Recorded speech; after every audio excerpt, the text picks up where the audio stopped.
Depuis 3 mois, c'est la nouvelle routine de Huang.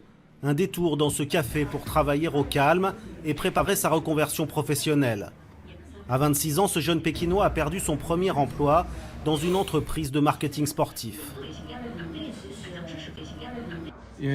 À cause de l'épidémie, beaucoup de gens ont perdu leur travail. Au début, j'étais vraiment mal, je me sentais inférieur, misérable, pendant plusieurs semaines. Et puis, je me suis dit qu'il fallait aller de l'avant. Tout le monde est concerné. Huang a créé son site internet sur lequel il raconte sa vie de chômeur au quotidien et comment il essaye de s'en sortir, grâce au sport et en reprenant seul des études. Aujourd'hui, il retrouve ses copains de son club de football à Pékin pour leur annoncer une mauvaise nouvelle. Bon, vous savez tout ce qui s'est passé, j'ai perdu mon job. Ça marche pas fort en ce moment, alors je préfère laisser tomber le poste de capitaine.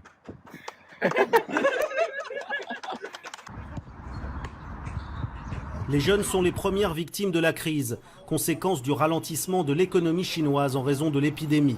Un quart des jeunes diplômés pourraient se retrouver au chômage cette année.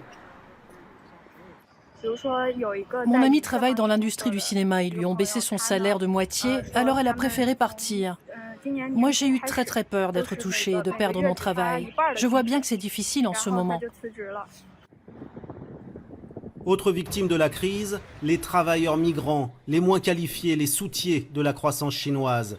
Ce cuisinier débarque tout juste de la province du Shaanxi. Le restaurant où je travaillais, ça n'allait pas bien du tout à cause de l'épidémie, on n'avait plus de clients. Alors je viens ici à Pékin pour essayer de trouver un boulot. Mais si ça ne marche pas, alors il faudra que je retourne chez moi.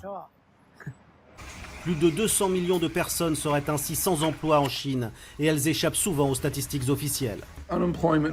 Le taux de chômage est passé d'environ 5 à 6%. Mais évidemment, les statistiques officielles ne veulent rien dire. La plupart des chômeurs n'apparaissent pas dans les statistiques, et il s'agit des travailleurs migrants, etc.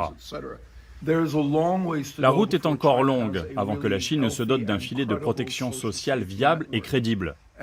Car l'un des problèmes, c'est le manque de crédibilité des autorités. Le gouvernement chinois doit donc impérativement relancer l'économie pour redonner des emplois et de l'espoir aux plus jeunes, sous peine de voir tanguer dangereusement la deuxième économie du monde.